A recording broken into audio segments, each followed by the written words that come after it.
تو یہ بھی آپ نے پھر دعا کی کہ میرے کام کو آسان کر دے، یعنی ان تمام معاملوں سے مجھ کو بچا لے۔ ویسے تو نبی معصوم ہوتے ہیں، لیکن یہ ہماری تعلیم کے لیے بھی ہے۔ پھر کہا وَاحْلُلْ عُقْدَةً مِّن لِّسَانِي، اور میری زبان کی گرہ کھول دے، زبان کی گرہ کھول دے۔ اب یہ تیسری دعا ہے سیدنا موسیٰ علیہ السلام کی۔ تو زبان کی گرہ کھولنے سے کیا مراد ہے؟ تو جو مشہور روایت ہے وہ یہ ہے کہ جب سیدنا موسیٰ علیہ السلام کی پرورش فرعون کے گھر میں ہونے لگی، وہ میں انشاءاللہ آگے ذکر کروں گا کہ کس طرح سے فرعون کے گھر میں آپ کی پرورش ہوئی۔ تو ایک مرتبہ فرعون نے آپ کو گود میں لیا ہوا تھا، تو نبی ہوتا، پیدائشی نبی ہوتا، البتہ اعلان نبوت بعد میں ہوتا۔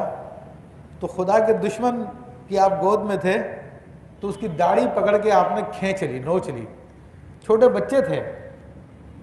تو فرعون کو غصہ آ گیا، اس نے کہا کہ لگتا کہ یہ وہی بچہ نہ ہو جو میری حکومت کو ختم کر دے گا۔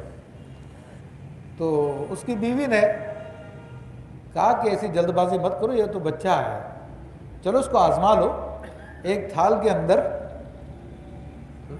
وہ یاقوت رکھ لو جو بہت چمکدار ہوتا ہے، اور دوسری آگ رکھ لو، تو اگر یاقوت اٹھائے گا تو سمجھ لیں یہ وہی بچہ ہے کہ جس نے تمہاری حکومت کو ختم کرنا ہے، اور اگر یہ آگ پہ ہاتھ مارے تو سمجھ لینا کہ یہ بچپن میں اس نے بچپنے کی وجہ سے کیا، اور تمہاری داڑھی بھی اس نے پھر اسی وجہ سے کھینچی ہوگی۔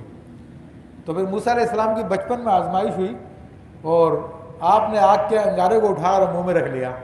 جس طرح بچوں کی عادت ہوتی ہے جو چیز ان کے ہاتھ میں آتی ہے منہ میں لے جاتے ہیں، تو جس کی وجہ سے آپ کی زبان میں لکنت پیدا ہو گئی۔ تو ایک روایت تو یہی ہے، بعض علماء نے دوسری بھی بیان کی، لیکن میں وقت کم ہے، مختصر ذکر کر رہا ہوں۔ تو آپ کے بولنے میں لکنت تھی، تو پھر آپ نے اللہ سے دعا کی، یہ میرے رب میری زبان کی لکنت کو کھول دے، میری زبان کی گرہ کو کھول دے۔ یہ آپ نے تیسری دعا کی۔ پھر چوتھی یفقہوا قولی، کہ وہ میری بات سمجھیں۔ تو اب یہ چوتھی دعا ہے، کیونکہ بعض لوگوں کی زبان تو بڑی اچھی ہوتی ہے، بڑا پیارا بولتے ہیں، لیکن سامنے والے سمجھتے نہیں اس کی بات۔ تو یہ آپ نے دعا کی۔ پھر ایک اور پانچویں دعا، وَاجْعَلْ لِي وَزِيرًا مِّنْ أَهْلِي، اور میرے لیے میرے گھر والوں میں سے ایک وزیر کر دے۔ آگے فرمایا ہارون اخی، وہ کون؟ جو میرا بھائی ہارون ہے، ان کو میرا وزیر کر دے۔ تو اب یہ موسیٰ علیہ السلام کی پانچویں دعا ہے، اور کہا کہ میرے گھر والوں میں سے میرا وزیر کر دے۔ تو یہ موسیٰ علیہ السلام نے گھر والوں سے وزیر بنانے کی کیوں بات کی؟ کیونکہ گھر والے انسان سے جتنی محبت کرتے ہیں کوئی اور اتنی محبت نہیں کرتا، عام طور پہ یہ ہے۔ اور چونکہ آپ کے خیال میں حضرت ہارون علیہ السلام پہلے سے موجود تھے، تو اس لیے پہلے آپ نے اپنے گھر والوں، اپنا اہل کا ذکر کیا، اور پھر حضرت اپنے بھائی ہارون علیہ السلام کا نام لے دیا۔ تو ہارون علیہ السلام آپ سے عمر میں بڑے تھے، بعض روایتوں کے مطابق 1 سال بڑے تھے، بعض روایتوں کے مطابق 3-4 سال بڑے تھے۔ ہارون علیہ السلام کا نام کیوں لیا؟ کیوں ایک قرآن کی دوسری آیت میں حضرت موسیٰ علیہ السلام نے اللہ کی بارگاہ میں عرض کیا، اے میرے رب، ہارون علیہ السلام مجھ سے زیادہ فصیح ہے، یعنی مجھ سے زیادہ بولنے کے ماہر ہے۔ یہ آپ نے باقاعدہ قرآن میں اس بات کا ذکر کیا، کیونکہ تبلیغ کا کام بولنے سے تعلق رکھتا ہے، بولنے کے ساتھ ساتھ عمل اور پھر بولنا، دونوں باتیں ضرور ہوتی ہے تبلیغ میں۔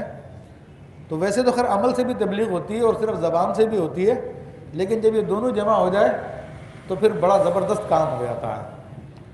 تو ہارون علیہ السلام کا آپ نے نام لیا۔ پھر کہا کہ اشدد بہ ازری، اس سے میری کمر مضبوط کر دے، یعنی ہارون علیہ السلام کو میرا وزیر بھی بنا دے اور میری پھر کمر مضبوط کر دے۔ کمر مضبوط کرنے سے مراد یعنی میرے ساتھ میرا اچھا معاون بنا دے۔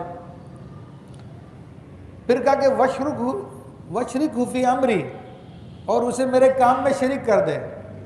تو آپ علیہ السلام کا کام نبوت تھا، تو اللہ تعالیٰ سے آپ نے ان کے لیے بھی دعا کی۔ تو